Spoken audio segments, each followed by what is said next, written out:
Começa agora mais um programa O Mundo Mais Criança. Hoje eu converso com o Dr. Felipe Cordeiro, ortopedista, especialista em ortopedia infantil. Tudo bem, doutor? Olá, Roberto. Tudo bem? Muito obrigado pelo convite, né? Fiquei sabendo que muitas mães e muitos pais estão ansiosos pela entrevista e vamos tentar conversar um pouquinho, esclarecer algumas dúvidas, né? Ficar à disposição dos pais aí para evitar um pouquinho dessa ansiedade que geralmente eles têm, né? Muito obrigada. Nós que agradecemos o doutor ter participado conosco da pauta. Doutor, na nossa pauta, muito especial hoje, o nosso assunto, nós vamos falar das crianças que andam na ponta dos pés. Doutor, é verdade que a segunda causa de reclamações mais frequentes no consultório? A queixa de andar nas pontas dos pés é uma das causas mais comuns de consultas em consultório, né? Na verdade, as deformidades em relação aos pés, como o pé chato, a marcha na ponta dos pés, as alterações de marcha, são queixas muito frequentes, né? E isso gera muita ansiedade nos pais. Então, por isso que elas geralmente procuram e quase sempre tem que procurar o ortopedista infantil para tirar as suas dúvidas, né? Então, vamos lá, doutor. Doutor, até que ponto é normal? É difícil essa pergunta porque não dá para a gente relativizar uma queixa dos pais, né?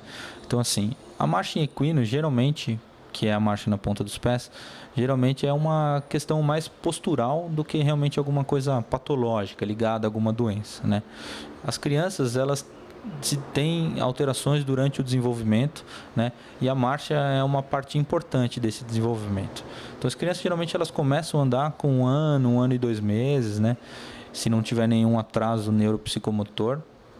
E durante esse período, ela pode adquirir várias posturas diferentes, né? Ou andar com os pezinhos para fora, ou com os pezinhos para dentro, ou andar na ponta dos pés. Eu costumo dizer para as mães que isso geralmente tem a relação com equilíbrio. A criança ainda está desenvolvendo o equilíbrio. Então, ela procura uma postura que faça com que ela ande um pouquinho mais equilibrada, né, para evitar as quedas, tudo isso. Em alguns casos, por exemplo, o uso de andadores facilita um pouco a marcha em equino, né? Porque às vezes a criança, para alcançar o chão, ela acaba andando com o pezinho um pouco para baixo e ela se acostuma com isso. E isso pode gerar uma questão postural, né? Mas em relação à normalidade, a maioria dos casos é normal, né? É postural, é isso que eu conversei com você. Em alguns casos, tem as marchas patológicas e aí essas precisam ser identificadas pelo ortopedista pediátrico no consultório. Então, acho que até que o doutor respondeu até a minha segunda pergunta, quando devo procurar um especialista? Em qual faixa etária da criança, doutor? Isso é uma coisa muito comum que as mães já vêm com essa demanda, né? Passei no pediatra, ele pediu para eu esperar pelo menos até os 2 anos de idade para procurar um ortopedista infantil. Na verdade, não tem uma idade certa, né? O desenvolvimento dos pés, ele acontece até os 10 anos de idade. Então, a criança até os 10 ou mais anos de idade, né? A criança, geralmente os pés são formados por cartilagem. E com o passar do tempo, essa cartilagem vai se ossificando e vai se transformando em osso com mais ou menos 12, 14 anos, que começa a se ossificar totalmente, tá? Geralmente, as crianças elas podem apresentar um quadro mais grave de equino, com o pezinho um pouco mais para baixo, ou mais leves, né? Não tem uma idade certa, tá, Roberto, para procurar. Na verdade, o que você precisa avaliar é quão grave é aquela patologia, o quanto isso incomoda a mãe, né? E sempre perguntar para o pediatra também o que ele acha, né? A maioria dos pediatras tem uma boa noção sobre isso, né? Eles assistem bastante palestras, eles se atualizam bastante com relação a isso e geralmente eles conseguem orientar bem as mães com quando procurar ou não, tá? Mas eu costumo dizer que para procurar um ortopedista, basta você querer, na verdade, ou você achar que tem essa queixa, né? Essa necessidade. Então, assim, mas é lógico, né? Também não adianta procurar por tudo, né? Nem precisa por isso.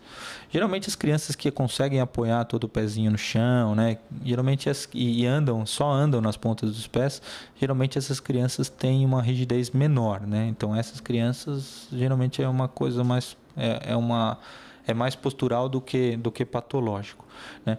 Se a criança teve alguma alteração durante o desenvolvimento, está atrasadinha para andar, né? Ou não sentou na idade certa, também pode não ter engatinhado, né? Essas crianças precisam ser investigadas neurologicamente. A marcha equino, ela é característica de algumas patologias, né? Como a paralisia cerebral, algumas doenças neuromusculares, algumas síndromes genéticas. Então, essa avaliação que a criança precisa ter, né? Afastar as causas específicas, as causas mais graves, e se não tiver nenhuma causa específica, nenhum antecedente importante. Doutor, como o senhor mesmo falou, tudo tem seu tempo certo, né? E as crianças prematuras, doutor, as mães devem ficar atentas também? Sim, a prematuridade é um fator importante para várias complicações do recém-nascido e das crianças no decorrer do desenvolvimento neuropsicomotor, né? Geralmente a prematuridade ela vem acompanhada ou de alguma lesão cerebral que a criança possa ter por falta de oxigênio, né? Ou por alguma complicação pulmonar, alguma coisa mais grave. Então, geralmente, as crianças que têm a prematuridade, elas precisam ser investigadas neurologicamente para a gente ver se ela não tem nenhuma lesão cerebral importante. Se ela não teve, né, durante o nascimento, ou até mesmo periparto ou pós-parto, alguma anóxia cerebral que possa levar a uma lesão cerebral importante que possa fazer ela desenvolver uma paralisia cerebral. E aí, na paralisia cerebral, geralmente as crianças que andam na ponta dos pés têm um caráter de encurtamento de tendão, né? Tudo isso. É um caso mais específico, né, doutor? Exatamente, são casos mais específicos e esses sim precisam de acompanhamento ortopédico, né? Tanto acompanhamento neurológico, com neurologista infantil, quanto com acompanhamento ortopédico. Nem todos os prematuros têm lesões cerebrais, tá? Então, alguns prematuros não têm uma internação prolongada, né? Não tem essa lesão cerebral por falta de oxigênio. E aí, geralmente, esses têm um desenvolvimento totalmente normal, né? Então, eles também podem ter uma marcha equina postural, mas as crianças precisam ser olhadas com mais cuidado. Doutor, pode ter algumas complicações e quais seriam? As complicações de andar na ponta dos pés, na verdade, são as crianças que não têm uma contratura importante do tendão, né?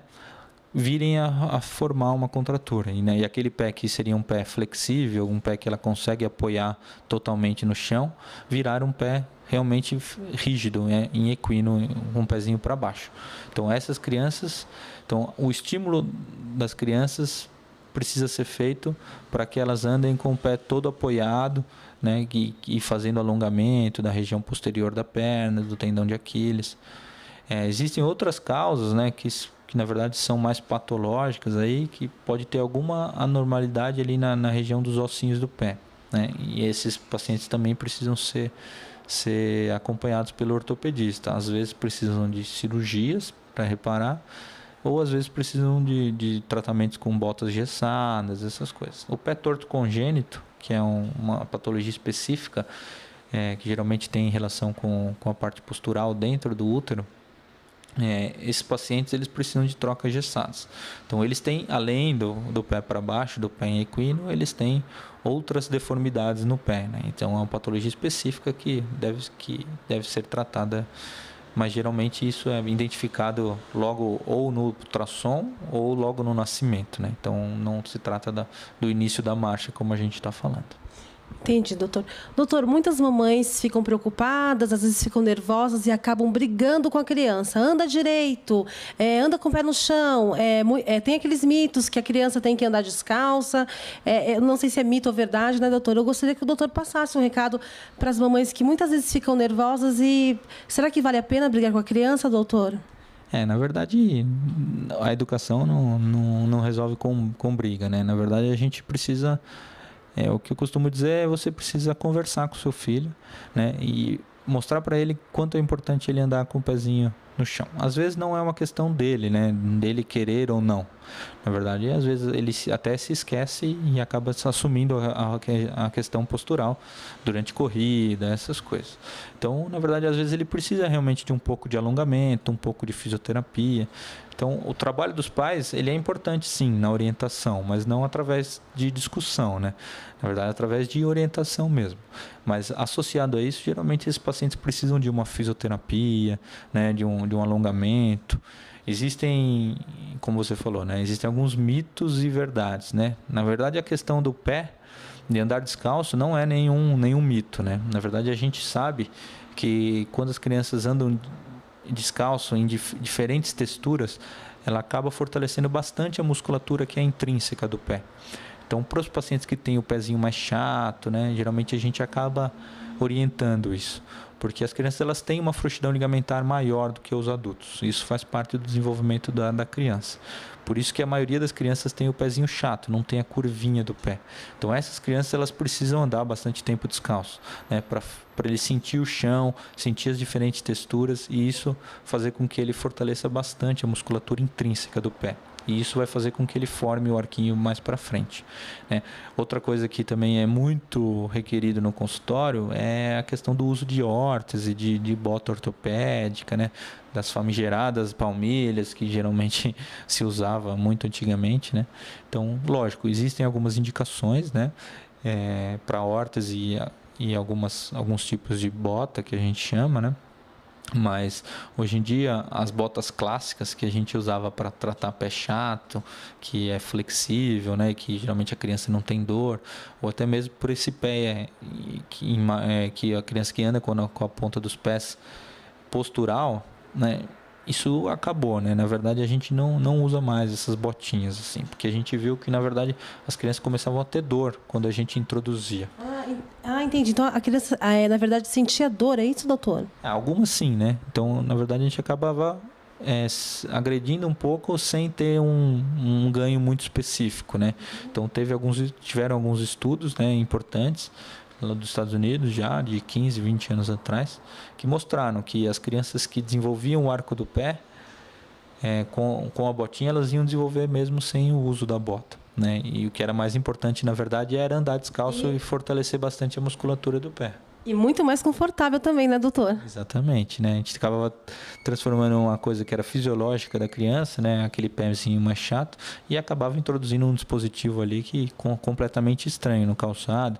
E aí a criança com certeza se sentia incomodada, né? Se você for olhar para nossas gerações, a maioria das pessoas que usou tem trauma disso até hoje. Eu sei bem disso. Doutor, existe alguma prevenção? Porque as mamães ficam preocupadas. Alguma prevenção para que a criança não ande na ponta dos pés? Prevenção, na verdade, o mais interessante seria assim, o que a gente fala é não usar dispositivos como andador, né, que faz com que a criança ande na ponta dos pés, porque às vezes ela não alcança. Até mesmo está proibida a venda, né? E mais agora um dado, né, que eu não sabia também. A criança faz um esforço para andar, né, doutora? Exatamente. Além disso, né, além dela andar um pouquinho nas pontas dos pés, além dela ter um esforço maior para andar, ela ainda não está na fase de andar. Então não adianta a gente querer estimular ela dessa forma. A criança ela precisa ser estimulada da forma correta, né? Então cada criança tem seu tempo. Não adianta a gente querer acelerar isso, né? Lógico, algumas crianças atrasam um pouquinho, outras andam um pouquinho mais rápido, mas isso tem a ver com o estímulo dentro de casa, não o estímulo do andador, né? O estímulo da mãe e também o ambiente e a facilidade de cada criança, né? O tônus muscular, tudo isso. Então ela tem um tempo para desenvolver esse tônus muscular. Deixar a criança ereta antes do tempo pode fazer com que ela sinta um pouquinho de dor na região das costas, na região das pernas, né? Porque isso acaba levando uma sobrecarga um pouquinho maior. Então, o andador, além de trazer esses malefícios, ele também é um risco para a criança de queda, né? A criança, quando ela está sozinha ali no andador, ela balança e o andador pode cair. E aí a criança pode ter fraturas, pode machucar, pode ter ferimentos. Então, o andador é uma coisa que hoje em dia é bem estabelecido que não deve ser usado, né? Doutor, bom, o doutor é muito carinhoso. Gostei muito, doutor. A nossa produção só recebeu elogios do doutor. E as mamães que estão desesperadas aí, doutor, realmente, procurem um especialista, né, doutor? Antes de tirar qualquer tipo de dúvida, né? Exatamente, né? A orientação que eu dou no final da entrevista é: se tem alguma dúvida, procure um especialista para tirar as suas dúvidas, tá? Não atrase essa procura, porque realmente, se tiver alguma alteração, ela deve ser tratada rápido.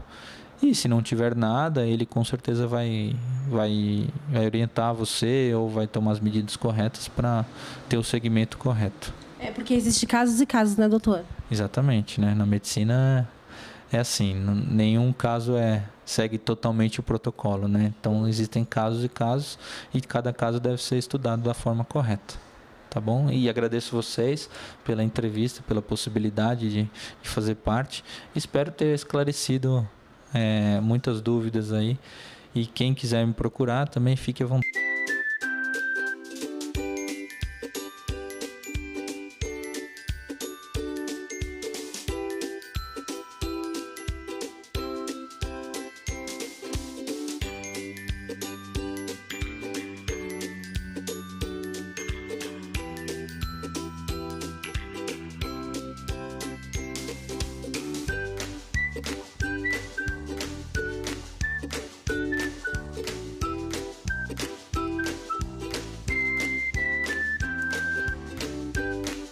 Olá, deixando aqui a dica do especialista para as mãezinhas que têm bastante ansiedade e acham que os seus filhos têm o pezinho mais chato, não tem a curvinha do pé. Deixar os filhos bastante tempo descalço em diferentes terrenos com texturas diferentes, grama, areia, liso, tá bom? Isso vai fazer com que os seus bebês fortaleçam bastante a musculatura do pé e vai provavelmente ajudá-los a formar o arquinho do pé mais para frente. Então essa é a dica. Obrigado. Doutor, muito obrigada, doutor, pela sua participação, viu? Eu que agradeço, né? Então, espero ter ajudado bastante aí todas as mães, tirado um pouquinho da ansiedade. Estou à disposição para tirar todas as dúvidas aí. Podem mandar e-mail, né? Que aí eu respondo e a gente vai se conversando. Muito obrigado pela oportunidade. Obrigada a você, doutor. Até o nosso próximo encontro. O Mundo Mais Criança. A informação com responsabilidade, aqui você acha.